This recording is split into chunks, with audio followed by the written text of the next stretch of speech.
কিরে, তোর বুড়ো বরের সাথে কেমন চলছে সংসার? সব কিছু ঠিকঠাক আছে তো নাকি? কিরে বল কিছু। গল্প সঙ্গীত চায়ের আড্ডায় আমি ইন্দ্রাণী আজকে একদম ভিন্ন স্বাদের একটি গল্প আপনাদের পড়ে শোনাবো। গল্পের নাম ব্যবধান। আপনারা যারা আমার এই চ্যানেলটিকে প্রথমবার শুনছেন, যদি আপনাদের কাহিনী ভালো লেগে থাকে দয়া করে সাবস্ক্রাইব করবেন এবং আপনাদের অমূল্য মতামত নিশ্চয়ই জানাবেন এবং একটি লাইক দেবেন। শুরু করছি আজকের গল্প ব্যবধান। কিরে, তোর বুড়ো বরের সাথে কেমন চলছে সংসার? সব কিছু ঠিকঠাক তো নাকি? ভুরু নাচিয়ে রূপালীর উদ্দেশ্যে বলল শিখা। আর শিখার এরকম কথায় হেসে উঠল সব্বাই।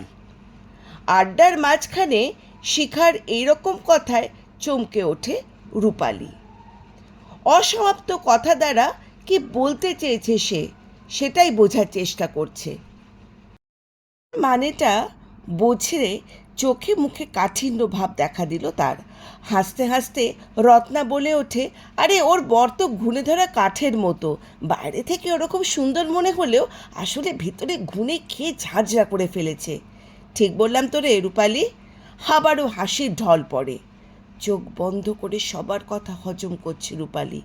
পাশ থেকে রূপালীর খুব কাছের বন্ধু রিমি সকলের উদ্দেশ্যে বলে, তোদের খেদে কি আর কোনো কাজ নেই? সবাই মিলে পিঞ্চ করে বলছিস ওকে। কেন তোদের এরকম স্বভাব রে? তোরা বাহ্যিক দিক দিয়ে মানুষটাকে বিচার করিস।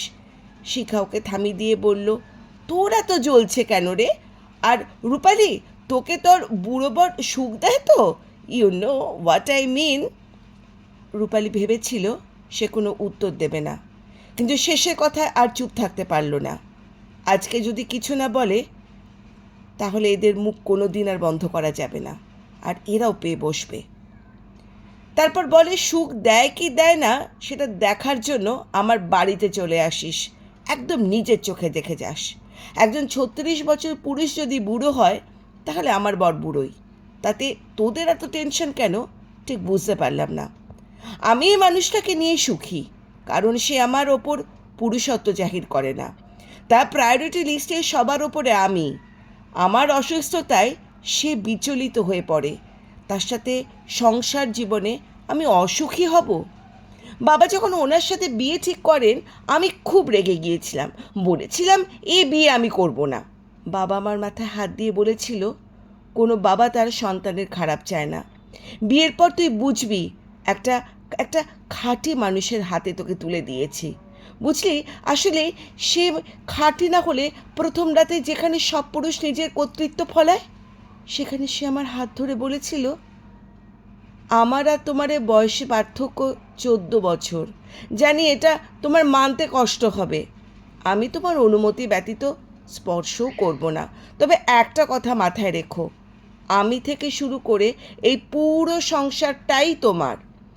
এগুলো অবহেলায় অযত্নে ফেলে রাখলেও তোমার, আবার যত্ন করে আগলে রাখলেও তোমার। আমার বাবা মা কেউ নেই, বোনেরও বিয়ে দিয়ে দিয়েছি। আবার তুমি মানুষটাও আমার, নিজের কোনো অযত্ন করো না। বল, এই মানুষটার সাথে কি কখনো অসুখী থাকা যায়? কি করে থাকবো আমি অসুখী বলতো?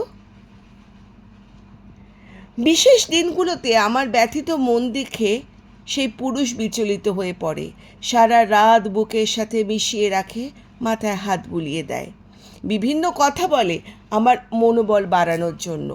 আমি এর সাথে অসুখী থাকবো? যে মানুষটা প্রতিদিন অফিস থেকে আমার সাথে শুধু সময় কাটানোর জন্য এক রাশ আকাশ পরিমাণ ভালোবাসা নিয়ে আসে, তার সাথে আমি অসুখী থাকবো? কাচে চুরি এনে বলে, এটা আমার বাচ্চা বউয়ের জন্য। জানিস, আমি যখন প্রথমবার কনসিভ করি তার সপ্তাহ খানেক আগে সে ছোট ছোট পায়ের একজোড়া জুতো এনেছিল। ওনার নাকি এগুলো দেখে খুব ভালো লেগেছিল। তারপরে জানতে পারি আমার মাঝে আরও একটা প্রাণ আছে। সেদিন যে সে কি খুশি হয়েছিল কি বলবো। আবার যখন ইউনিভার্সিটিতে যাওয়ার সময় ধকল নিতে না পেরে মিসক্যারেজ হয়ে গেল, বিধ্বস্ত অবস্থায় ছিল আমার সাথে। আমার মাও আমাকে অনেক কিছু বলেছে, বাইরের লোকও, কিন্তু সে বলেছে ঈশ্বর যা করে ভালোর জন্য করে। ঈশ্বর আমাদের পরীক্ষা নিচ্ছে, তুমি ভেঙে পড়ো না। আজ 4টে বছর হয়ে গেল, এখনও কোনো সুখবর ওকে আমি দিতে পারলাম না। কিন্তু তার ওপর তার কোনো অভিযোগ নেই। তার একটাই কথা, ঈশ্বর চাইলে অবশ্যই হবে। শিখা, তুই তো স্মার্ট কম বয়সী ছেলে দেখে বিয়ে করেছিস। তার কাছে তোর দাম কতটুকু? দুজনেই মোবাইল নিয়ে পড়ে থাকিস, ভালো করে টাইমও দিস না। আর আমার উনি বলবে আমি কাছে আছি, নো মোবাইল। এই সময়টা একজন আরেকজনকে দেবে। এখন তার অফিস টাইম, এই সময় আমি কখনো কল করি না। এখন কল করলে দেখবি কেমন আতঙ্ক নিয়ে কথা বলবে। মোবাইল বের করে কল দেয় অনিমেষকে। 2বার রিং হওয়ার পর রিসিভ করে। কি ব্যাপার রূপু, তুমি এই সময় ফোন তো করো না? কোনো সমস্যায় পড়েছো নাকি? আরে ওকে, শরীর ঠিক আছে? আরে কোনো সমস্যা না, এমনি কল করলাম। আজকে আপনার সাথে পুরো শহরটা খুব ঘুরে দেখতে ইচ্ছে করছে। তাছাড়া আপনার জন্য দুটো সারপ্রাইজ আছে, সেই জন্য একটু আসলে ভালো হয়। আসবেন? বউ বলেছে আসতে তো হবেই। আর বউ বলেছে যখন, আসতে না চাইলেও আমি তো কি করে নিজেকে আটকাবো বলো? আসতে তো আমাকে হবেই। তার ওপর আবার সারপ্রাইজও আছে, এবার তো আসতেই হবে। দাঁড়াও, বসকে বলে বের হচ্ছি। কল কেটে দিয়ে শিখা আর রত্নার উদ্দেশ্য করে বলে, আমার যখন 18 বছর বয়স, ঠিক তখনই এই মানুষটার সাথে আমার বিয়ে হয়। আর এখন 23 বছর। 5 বছর সংসার জীবনে তাকে আজও বলিনি যে ভালোবাসি। আজ তোদের সামনে বলছি, এই বুড়োটাকে নিজের থেকেও অনেক অনেক বেশি ভালোবাসি। আসি হে, এখনই উনি চলে আসবেন বলেই গেটের দিকে অগ্রসর হয় সে। কিছু পথ এগিয়ে দেখে আবার ফেরত চলে আসে। আবার ওদের দিকে তাকিয়ে বলে, আমার এমন স্মার্ট বোর্ড দরকার নেই যে অন্য কোনো নারীর অর্ধনগ্ন ছবি দেখে বলবে এর মতন হতে পারো না, যা শিখার বর বলে। শিখা নিজেই বলেছে, অথচ আমার বর বলে আমি তার চোখে সব সময় সবার থেকে সেরা। তোদের চোখে যেমন সে বুড়ো, আমার চোখে সে সুদর্শন। কাউকে কখনো পিঞ্চ মেরে কথা বলবি না। রূপালীর কথা শুনে মাথা নিচু করে ফেলে ওরা। রিকশায় উঠে ঘুরছে দুজন। হঠাৎ করে রূপালী বলে, হাসপাতালে চলুন, দরকার আছে, রিপোর্ট আনতে হবে। অনিমেষ বিচলিত হয়ে পড়ে। রিপোর্ট কেন? কি হয়েছে? হাসপাতালে কেন? তোমাকে কয়েকদিন ধরে দেখছি কিরকম একটু ক্লান্ত ক্লান্ত। নিশ্চয়ই ঠিকঠাক করে খাবার দাবার খাচ্ছ না, নিজে টেক কেয়ার করছো না। তোমাকে নিয়ে আর পারি না, না জানি আবার কি বাঁধিয়েছ। আমাকে টেনশন না দিলে তোমার হয় না, না? মুচকি হেসে রূপালী বলল, কুল ডাউন স্যার, আমার কিচ্ছু হয়নি, রিপোর্ট দেখলে বুঝবেন বলেই অনিমেষের হাতটা জড়িয়ে ধরল।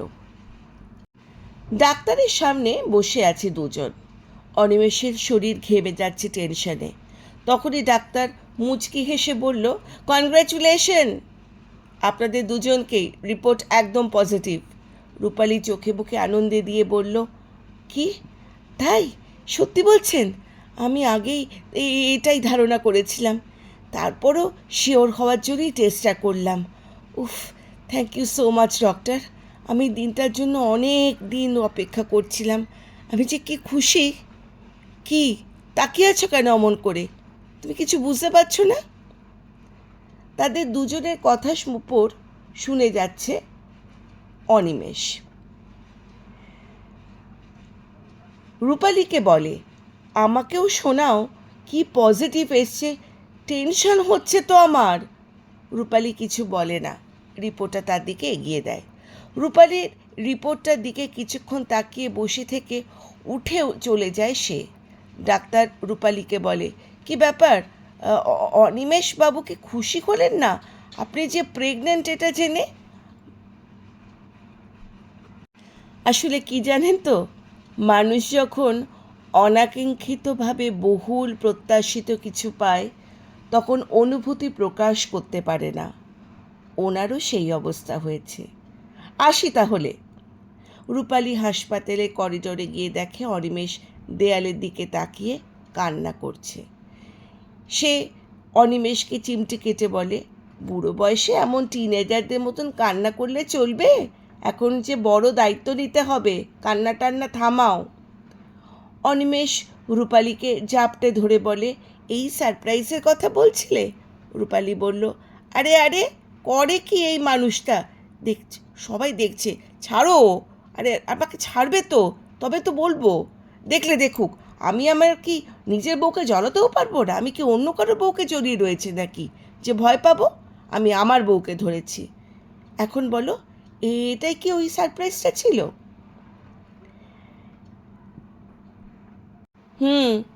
এটাই সারপ্রাইজ ছিল। দেখি, কান্না থামান, বাড়িতে চলুন, দুজনে দুজনকে জড়িয়ে ধরে কান্না করব। তার আগে সবাইকে খবরটা দিতে হবে।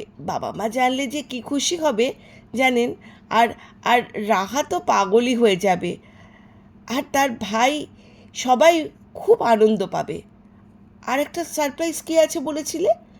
রূপালী এদিক ওদিক তাকিয়ে টুক করে অনিমেষের গালে একটা চুমু খেয়ে বলল, আমি তোমাকে খুব ভালোবাসি। অনিমেষ স্তব্ধ হয়ে দাঁড়িয়ে আছে।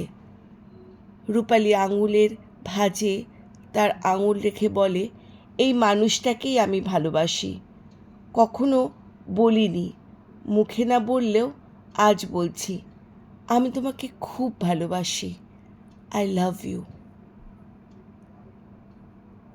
গল্প সঙ্গে চায়ের আড্ডায় আজকে ব্যবধানের গল্প এখানেই সমাপ্ত।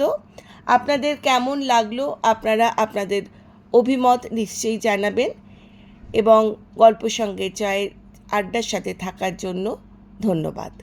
নমস্কার।